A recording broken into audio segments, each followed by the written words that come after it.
好，美伊戰爭打到現在，我們也來特別統計一下這個美以之間的戰損，現在也全面曝光了。今天我們會特別來關心到的是，伊朗它現在持續靠的是它的3大戰術要來反轉、逆轉整個戰局。那以色列則是沒有人相信它勝利的打贏了這一場仗。再來就是說，現在根據了解，以色列其實多年來希望美國去打伊朗，但是呢，前面的4任美國總統現在看起來只有川普一個人中計耶，怎麼回事？今天就這些議題，我們會一起來做關心。好，現在呢，我們來看到呢，本來以為呢，在開戰前大家看說，這個美國跟以色列打這一場仗一定可以徹底的碾壓伊朗了，但是現實是完全翻盤的。今天我們來特別盤點，因為上次我們也做了這個伊朗戰損的盤點，今天是特別來看到美國跟以色列它的戰損的一個最新盤點。好，先來看美國的部分，現在就傷亡人數很不幸的首月而已，戰損已經達到13人死亡，還有381個人受傷。當然了，這個最新的一些戰損的數據都還在持續的計算當中，所以還不止目前畫面上看到的這些數據。那尤其現在美國要面對的問題，還有它的歐洲盟友竟然是都拒絕提供在空中給他們停的一個基地哦，那麼導致美軍他現在也只能長途的奔波來回，並且呢，根據了解，他們的飛行員只能靠藥物來提神，因為打仗已經打得太累了，然後飛來飛去。再來看到主要的戰機，這幾天我們也關注到許多架都被擊落損毀，不管是 F-35A、F-15、F-16等等，還有一些攻擊型的運輸機啊，還有空中預警機、加油機等等。再來看，還有高架的它的雷達防空系統也都被摧毀了，很多套的雷達現在也根據了解全部都被摧毀。再來就是在美國本土 OpenAI 執行長奧特曼的住家竟然是遭到連續攻擊哦，48小時內接連遭到這個燃燒彈攻擊。現在科技業也很擔心自己會不會變得跟奧特曼一樣，遇到這種各種的攻擊，成為一個新的報復對象呢？再來看到以色列的戰損，它的主要城市不管是海法、特拉維夫也都遭到了城市的全面攻擊，還有軍事設施、煉油廠跟住宅區受損，造成了人員傷亡。以色列引以為傲的劍2、劍3，它的攔截飛彈的消耗非常的快速，現在根據了解，80%都已經被打光了。這個彈藥是全面告急的。再來，國土防禦也難以承受了。伊朗現在接受到的是做的事情是飽和攻擊、集束彈，突破它的防禦，所以根據了解，它的飛彈命中率已經大幅提升，甚至達到了8倍這樣子的一個數字。所以美國的軍事優勢雖然還在，但是我們可以看到，整體來說，這些高價武器快速被消耗，而且作戰成本是非常高的。楊老師怎麼看？美國輸了。美國在軍事層面輸了，美國在政治外交層面那更是虧大了。我覺得在這一次的美國跟以色列對伊朗的這個戰爭，它不只是非法的侵略戰爭。那打了41天之後進行停火談判，雖然現在談判之路還有一點就是不確定，可是它之所以停火，在軍事層面它輸是4個原因。第一個，它沒有造成伊朗的政權改變。川普說有造成政權改變啊，爸爸死了換兒子啊，這不是政權改變。那第二個，伊朗的軍事並沒有退敗或投降，還是讓美國、以色列就是承受非常大的壓力。那第三個，其實美國在整個海灣地區的基地，包含海軍基地第5艦隊、雷達基地、薩德飛彈相關的設施，以及在巴格達的美國大使館通通都被炸，而且都炸到它不能再有進一步的功能，而整個相關的船艦都往後撤退到印度洋上的 Diego Garcia 英属的小島上面。這不是軍事失敗是什麼東西？那第4個，那在打了整個戰爭之後，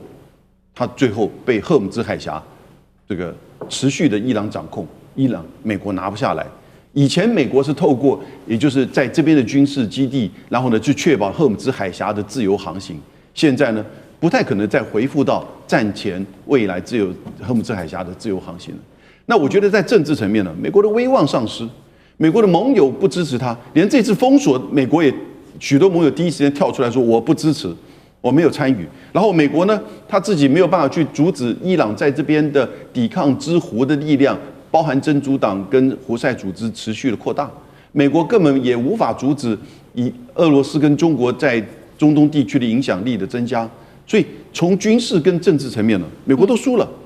那這個是美國的叫蘇伊士時刻，也就是1956年英國才發現到掌握不了一個海峽，也就是蘇伊士運河，它其實已經從海上霸主的地位落下來。現在美國你掌控不了蘇伊士海峽，你的海上霸主地位就已經面臨到蘇伊士時刻而即將消退。好，一個是在軍事上，美國在這場戰爭當中受到重擊，那另外一方面還有這個國際的信譽，則是現在同樣的也是大減。那我們則是看到伊朗持續的使用它的就是它的飽和攻擊嘛，現在說它的命中率暴增8倍啊，這是怎麼來的？那請小艦長幫我們看，那這種打法會不會是未來這個其他國家要對付美軍的一個新的方法呢？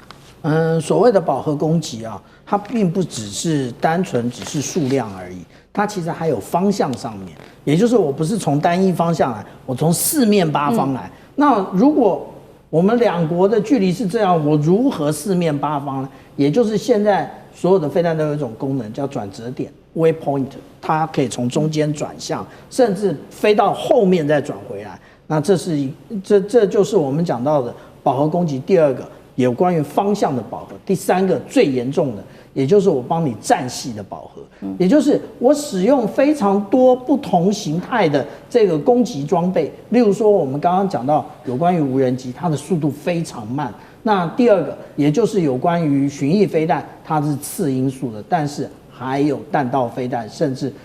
高超音速的這個彈道飛彈，這麼多飛彈，那它又透過 waypoint 這樣子進行攻擊的時候，你的戰鬥系統，那要在處理這麼多的目標，排出它的一個作戰的優先順序，那就是一個非常困難的問題。那也就是戰系被飽和，更何況啊，其實我們來看這一次的這一個各種的戰況啊，我們大家會發現一件事情，也就是伊朗它其實很快的，也就是變成去中心化的直管。那它去了中心化的直管，它又重新再變成集中化的直管，這個是以前我們比較少看到的部分了。如果我們從歷史上來看，以前都是叫做一將成名萬骨枯啊，然後後來呢進入到了拿破崙以及普魯士時代，他已經建構這個參謀系統的時候，也就再也不是長官說了算，因為他參謀提供非常多的資訊，那你長官要消化之後做出決策。那我們接下來看到，無論是二戰的時候的德國，以及這個我們講到說二戰結束後以色列對於周邊國家的這些戰爭的時候，它已經變成閃電戰跟機動戰了。可是實際上來講，對於美軍的作戰理論，它最新的一種說法就是我們看到沙漠風暴的這個外科手術室的戰爭，也就是斬首戰。可是斬首戰它有一個前提，它的前提就叫做精準打擊。可是精準打擊碰到我們現在講這種低價的無人機，或者碰到這種沒有那麼高價的巡弋飛彈的飽和攻擊的時候，它其實沒有辦法一一的進行攔截。沒有辦法進行一一的攔截的時候，這一個部分反而變成了短板。這也就是現在美國遇到的問題。為什麼？剛剛楊老師特別講到有關於第5艦隊啊，甚至我們看到有關於這個在沙烏地阿拉伯的蘇丹王子機場都被打到亂七八糟，而且在短期間你根本就無法使用的真正原因就是如此，就是你可能攔截到了無人機，結果很快的彈道飛彈就到了。那你攔截了彈道飛彈，結果漏掉了巡弋飛彈。所以我們講說啊，這一個攻擊方式啊，已經是現在這一個戰爭的面貌。但是這個不是現在才有的，是之前大家只是在理論上論證，但是沒想到在這一次的戰爭中，我們大家都看到這一個現象的實現。好，我們看到在這場戰爭，美以現在面對來自於伊朗來勢洶洶。剛剛我們看到了各種不一樣的一個新的戰法那當然了，美國跟以色列現在面臨到的政治的壓力其實是非常非常大的。我們也做了一下盤點。那其實呢，納坦雅胡剛剛節目一開始特別講了嘛，他過去曾經多次的說服美國去打伊朗。那沒有想到呢，過去前面的幾個美國總統他們都是拒絕的。拒絕的人包括了布希、奧巴馬跟拜登，只有川普一個人答應。大家請玉君來看原因是什麼？為什麼只有他答應？再來看到的是以色列內部最新民調，他們認為呢，28%的人認為伊朗是在這場戰爭中有優勢的，只有25%的人認為美以是勝利的。國際輿論現在也都在罵美國跟以色列，歐洲國家特別是西班牙跟意大利、土耳其批評這一場軍事行動，南韓總統更直接罵說這根本就是猶太大屠殺。那針對這些問題，玉君又怎麼看？美國事實上從1979年開始一直希望去改变這個伊朗的政權這個從來沒有變過。那改变這個差異只有在於說，前面的總統都是用外交手段，但是呢，這個川普呢，他可能覺得他自己可以用很短的時間去解決這個戰爭。或許他認為伊朗還是可以像1953年的時候，英國等於就是很短的時間就把他們這個海峽拿下，然後美國還因此拿到這個一個大石油公司 BP 40%的股權嘛那這顯然是不符合現在的現實那奈廷雅胡他是不是跟川普達成什麼私底下的協議，我們不知道。但我們知道是奈廷雅胡他一定非常的急迫想要處理這個事情因為奈廷雅胡他自己知道他的時間不站在他這一邊。不管是從當初這個加薩走廊的事件，事實上一整個世代的美國的外交人、外交政策，尤其对於中東這些人，對於以色列的形象是非常有損的。那你再看伊朗在這幾年內，他推動這個什葉新月帶實際上非常的成功，不管從黎巴嫩、敘利亞，或者是這個整個也門這一整串出來那接下來會怎麼樣改變中東的這個整個局勢呢？我覺得很有可能就變成這個遜尼派的土耳其跟沙烏地阿拉伯，他們會不會集結？之前這個 Joe Kent 就是我們這個美國的這個情報的這個可以說是總監，他在《紐約時報》上爆料說，當然美國的法律是不能讓川普這個撤離這個北約，但是為什麼川普要一直去跟北約的國家去衝突，而且一直要去跟這個嗆瞎說他要撤退北約，就他可能下一個目標是土耳其。